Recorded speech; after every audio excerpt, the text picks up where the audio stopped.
Hello and welcome to this video. This is Practicing with Corey, where I explain what I've been working on and I sort of think out loud and explain how to practice whatever I happen to be working on. Today I am introducing to you something that I have never done on YouTube in 12 years. I realized recently that I've been making YouTube videos since 2008. It is now 2021, so we're going on 13 years now. It will be 13 years in next September. And I have never, not once, played any atonal music on atonal or 12-tone music. Actually, this composition is not strictly 12-tone. It's more atonal or dodecaphonic, sometimes the name given to this style that Arnold Schönberg was working with in the early 1900s. These set of pieces, the 6 short piano pieces, Opus 19, were composed or published composed in 1911, published in 1913.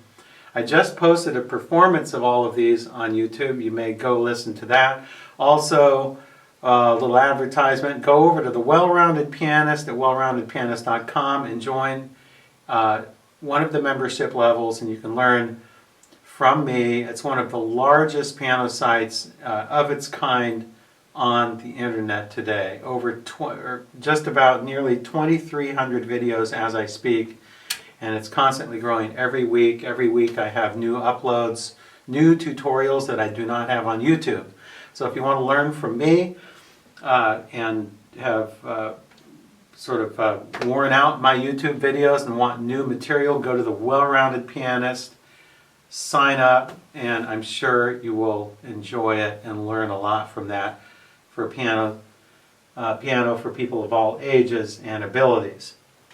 Okay, so we get down to business here. The 6 piano pieces, Opus 19, 6 short piano pieces, Opus 19, Schönberg, published in 1913. It's not for everyone. Okay, it's not, this kind of music is not everyone's cup of tea. It is atonal music, which means that Schönberg selected from, usually there's 12 tones on the piano, and usually he selected freely from those, so you're not in any one key. For instance, the first phrase, here we have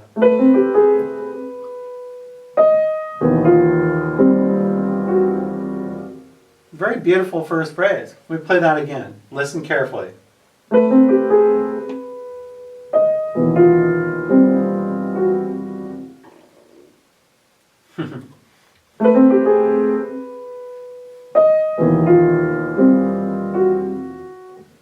That's the first phrase there. You wouldn't know what key it's in. It's not in any key. It's not in D minor. It's not in D major. It's not in any of these keys. It is happens to be in 6/8 time. So what I'm playing here is, if I count 1, 2, 3, 4, 5, 6, 1, 2, 3, 4, 5, 6. Let's do that again. 1, 2, 3, 4, 5, 6. 1, 2, 3, 4, 5, 6. And you want to make sure you round off 6. The phrase ends on that last F sharp here. By the way, you can print this out. I have a link below this video where you can print this sheet music out for free. It's all in the public domain. You don't have to buy it. It's absolutely free. So go print it out and look at these pieces. I'm only going to focus on number 1 today. Piece number 1 is 2 pages, and the other 5 pieces are all just 1 page each. That's why I love this set so much, because I do recommend it for piano students, because it's going to teach you to have discipline. It's going to teach you, to follow all the directions, the dynamics, the articulations, and the crescendos and decrescendos and all of that. If you just simply follow the directions of what Schönberg wrote, just follow the directions. That's all you have to do. There's no tricks in playing Schönberg's music. You just follow the directions, just like you would in Mozart or Schubert or Beethoven. In fact, Schönberg belonged to the school known as the Second Viennese School. The first Viennese school being what I just mentioned, Mozart, Schubert, and Beethoven, and perhaps Haydn in there also.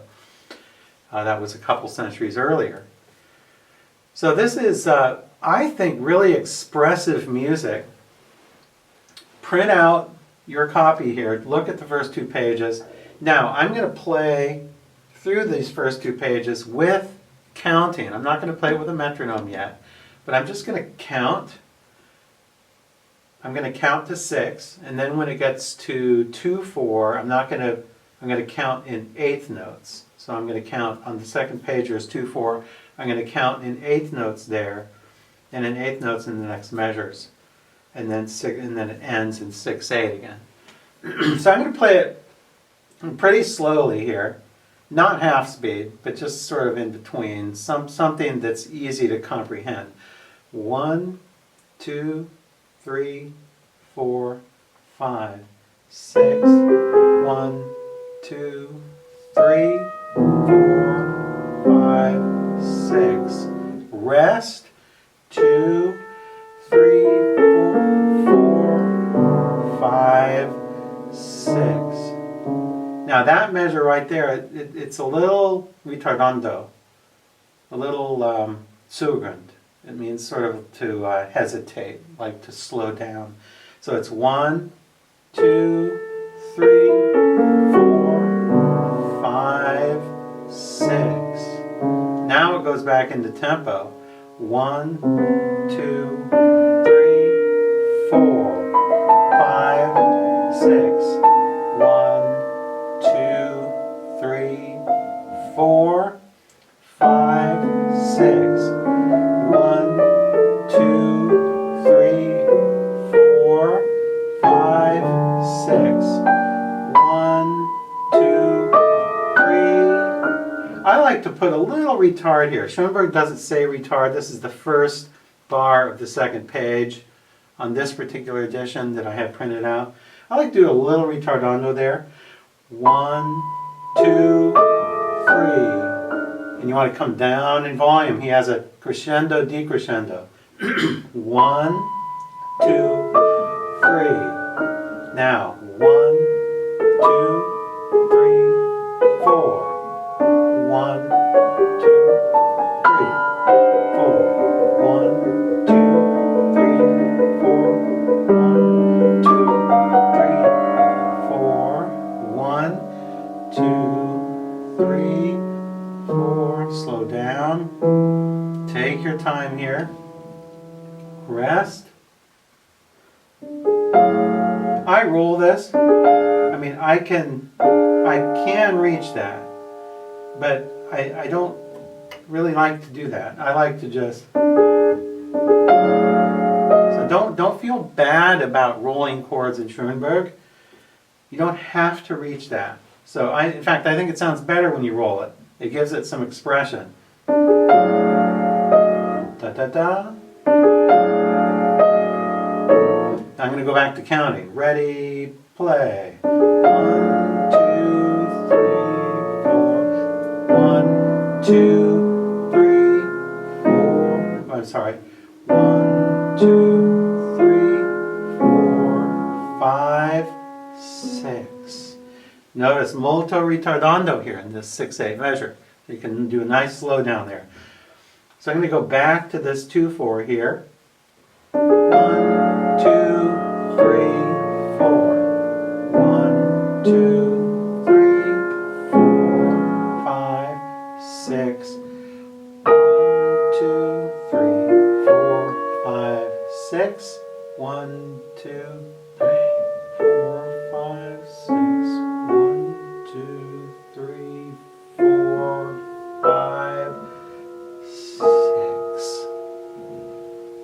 Okay, so this can be practiced with a metronome, and I'm going to show you that in a minute, but it's good always if you can count, at least when you're practicing it, do a little out loud counting, and then when you perform it, you can just count in your head. Of course, the performance speed is a little bit faster than I just played it, that I demonstrated it at. Now, be very careful about things. For instance, in this measure, in the last system of the second page on the first measure, it's 6/8 time. So you have, notice how he has eighth note rests in the left hand. So if you're using pedal, which I do recommend there, pedal, pedal, let go of the pedal, so it extinguishes that sound. Now you can use the pedal again. And notice how this B flat needs to be held all the way through the end. So you have to hold your second finger on that B flat. So you see how it's still holding it down?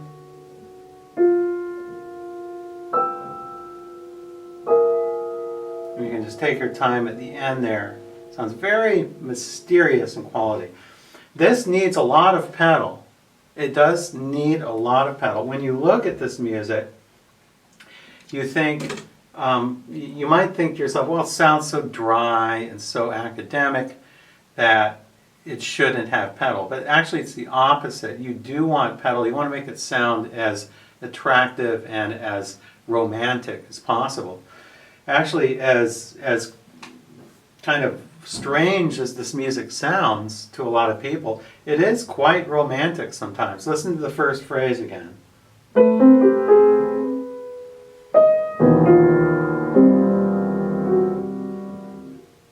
Very, very pensive kind of character. Now, like I said, I do recommend pedal. So actually I'm going to use the metronome in a second, but I'm going to go over sort of what, I'm going to go over the pedaling that I suggest here. So I would suggest a little pedal here at the beginning, because if you don't, it's very dry. No pedal, pedal.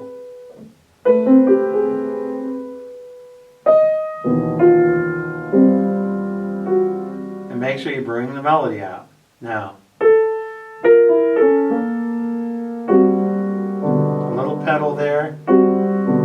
So, without pedal, it's that. With pedal, it's that.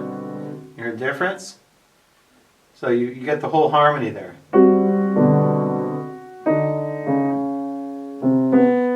You don't need pedal here. Pedal on that chord. Leave the pedal down on those. So you want pedal, pedal. No pedal here. You have a rest. Now you go to your next phrase. Pedal, pedal, pedal, pedal, pedal, pedal, pedal, pedal, pedal, pedal, pedal, pedal.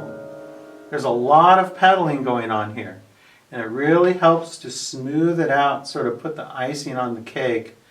If you try to play it too dry, it just sounds too dry. This music, I know a lot of pianists like to play this kind of music, atonal music, dry and academically. But it needs to have some life, and you need to make it sound as musical as you possibly can. So that's how I would use the pedal. Oh, I didn't even finish it yet. Now I'm on the 2/4 measure in the second page. Pedal, pedal, pedal. See, without pedal, it's very dry. So pedal.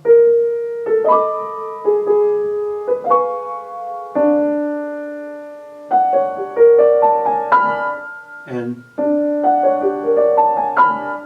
I would use pedal. There. I like to break these. These are written all in the treble clef. you can very easily and conveniently sort of break those up between the hands to make it easier to play.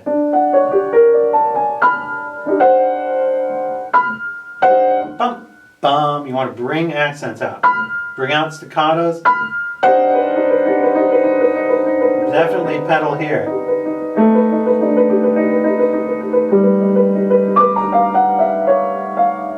Leave the pedal down. Sort of go halfway pedal here. Half pedal. Let me do that again. Leave your left hand down. No pedal. No pedal here. Rest. Pedal. Pedal. Pedal. Pedal. Release the left hand. Pedal. Pedal. Pedal. Pedal. Pedal, pedal, and the last two chords. Okay. Now that I explained the pedaling, I'm going to go over with a metronome now what I would suggest to do. So I suggest a performance speed of about 96 per eighth note in this first piece. Give or take some when it slows down or retardandos. So if it's in its normal tempo, I would suggest about 96 per eighth note. So I'm going to just slow that a bit down to about, I'm going to slow that down to like say 63, okay? So I have it on 63 here on the metronome. And I'm going to play the whole first piece with the metronome. Remember, when there's retardandos, you're going to slow down a little bit. 1, 2, 3, 4, 5, 6.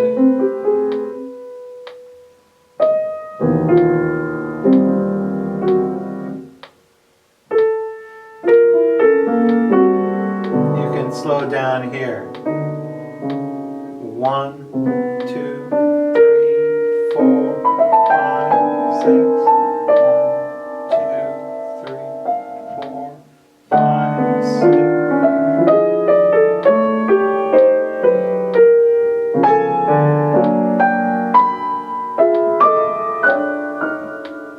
I will take a pause there now.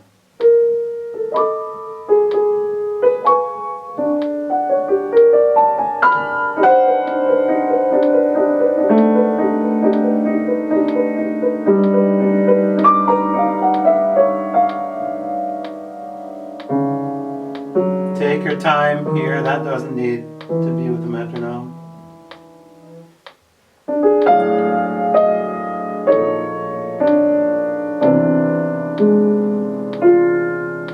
Slow down here, take your time.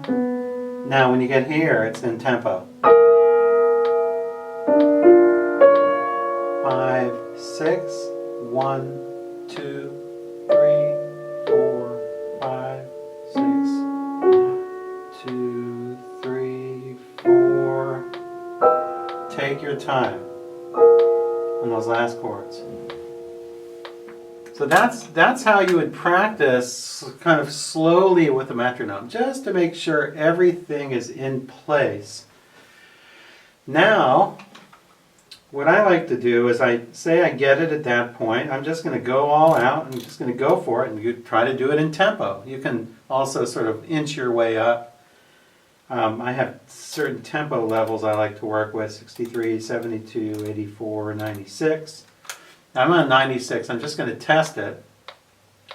2, 3, 4, 5, 6. 1, 2, 3, 4, 5, 6. 1, 3, 4, 5.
And there we have the very beautiful and expressive first piece from Schönberg's 6 short piano pieces, Opus 19.